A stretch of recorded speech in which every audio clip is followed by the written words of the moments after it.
comic is so fun. She is a comedian and a playwright. Give it up for Vidalia Amwin! Hello, everybody! We have a queer audience! An entire queer audience! I am so excited! I don't have to tell straight jokes, I can tell queer jokes. Y'all want to hear a queer joke? All right, here's a queer joke. Iced coffee. I am shocked that got a laugh. Okay, fair warning though, this entire set is one giant joke about iced coffee. I just want you to know all of that. All right, it's gonna be one long journey to get to some iced coffee. So if you're ready, are we ready for a journey to iced coffee? Okay, so we're gonna start a journey to iced coffee. So, I was in a coffee shop. Believe it or not, I was in a coffee shop. When suddenly, unexpectedly, out of nowhere, I turned 40 years old. And by suddenly, I mean it was last September. By unexpectedly, I mean I was panicked about it the whole year. And by a coffee shop, I mean I have an alcohol problem. Please help me. It's a joke. It's a joke, y'all. It's not true. I didn't panic the whole year. It's fine. Turning 40 is interesting. It's never enjoyable of a thought, you know, and it's nothing to be angry about. It's useless to be angry about. Certainly nothing to be nervous or ashamed of. But it is terrifying because you see, the 30s is the decade in which you watch the empire of your youth crumble before your eyes. Where once there was a bustling downtown of youth and activism, there are now sweatpants before 9 p.m. Where once there were monuments built to your own youth and vitality, now there is a derelict shopping mall of regret. And I bring all this up really just to say that the other day I was getting fucked in front of a mirror and I do not look good anymore, you guys. Just like, oh, why? No! How did that happen? I'm looking in the mirror, I realize I can't even see my boyfriend in the mirror. I'm like, baby, I can't even see you in the mirror. And he's like, no, she caught me!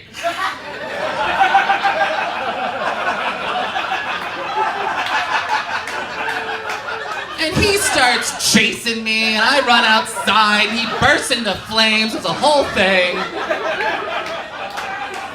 It's the last time I used Grindr.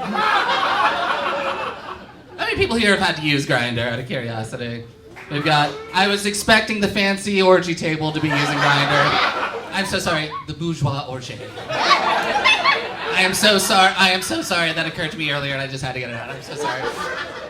If you've never had to use Grindr, let me tell you what Grindr is like. Imagine that you're walking into the ocean, and you get about waist high, and then that first big wave comes and hits you in the chest. BAM! And it knocks you over, flips you upside down. You don't know which way is up anymore. You've got salt in your eyes and in your mouth. You're choking, you're drowning. You're desperately gripping, trying to figure out which way is up, but you can't because the world has gone all topsy-turvy. And in that panic, in that terror, you finally, eventually, find the ground on the feet. And then you jump up and and catch your breath, and just when you think you're about to be okay, BAM! Another wave comes and hits you. And Grindr is exactly like that, but the ocean is made of dick pics. They say that Grindr, I guess it was set up to be for gay men, but really you can find all sorts on there. It's really, there's all manner of gender and sexual preference. Really, Grindr is just a place for like-minded individuals to get together and say hello to you by sending you pictures of the dicks they'd like you to suck. Usually it's their own dick, though I have been cat-dicked.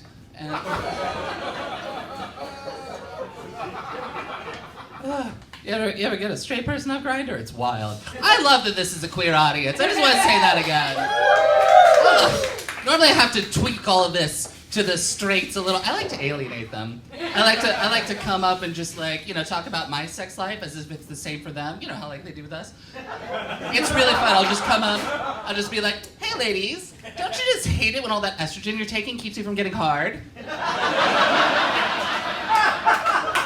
Oh my god, fellas, why is all this period blood in your boxers? Just learn to wipe better, like.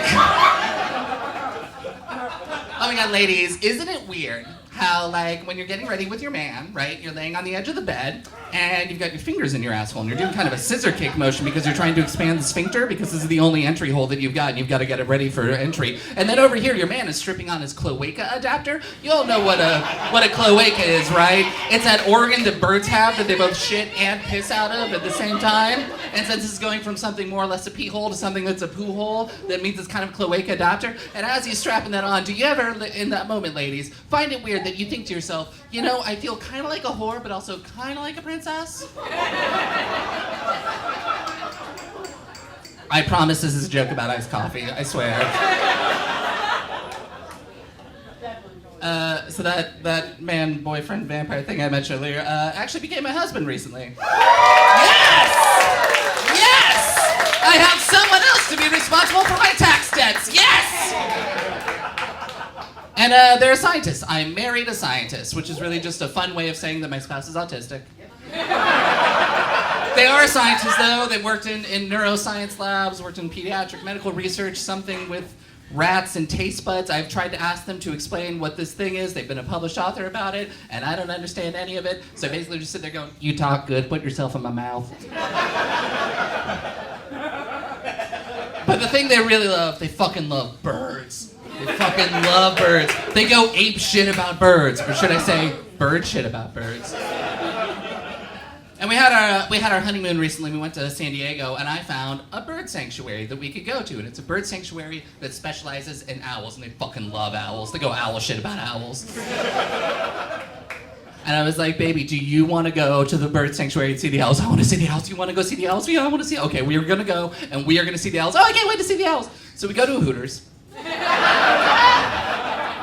Gotta be honest, not what we were expecting. A little bit disappointed. Looking around, not seeing much owls. Go up to the hostess. I'm like, excuse me, ma'am, where are all of the owls? And she says, who? And I said, the owls. Where are they? I don't see any of the owls anywhere. And she said, who? And it was at that point I realized that the hostess was actually just 19 owls wearing a crop top. And a pair of tiny orange hootie shorts. And I thought, this seems suspicious. So I go to the back and open the kitchen, and there, sure enough, are 19 owls stacked up to be a line cook. And beside them, 19 more owls selling methamphetamines to the line cook. And I thought, yep, that is exactly like every restaurant I've ever worked at. I had to come out and go, baby, we gotta go. The birds all have jobs.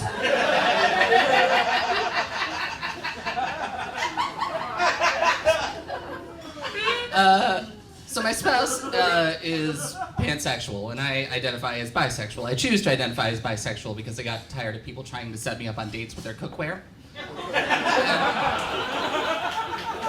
Some people take umbrage with that term still being used, bisexual, and on paper I understand why, right? Because you have bi from the Latin meaning two, right? So you've got the two genders that you could fall in love with, whereas pansexual, pan from the Latin meaning cookware,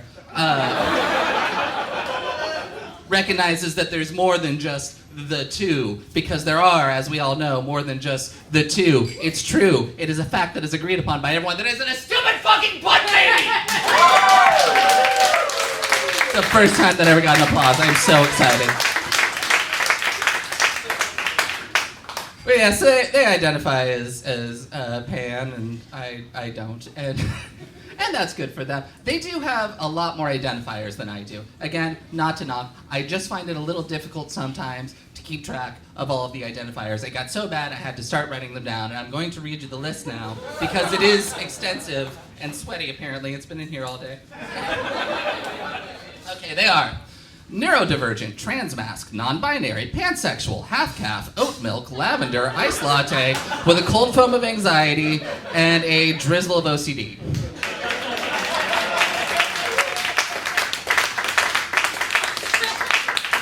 It occurs to me this might actually be their Heine Brothers menu. But on the upside, I did promise that this was going to be a joke about iced coffee. So, thank you very much, everybody!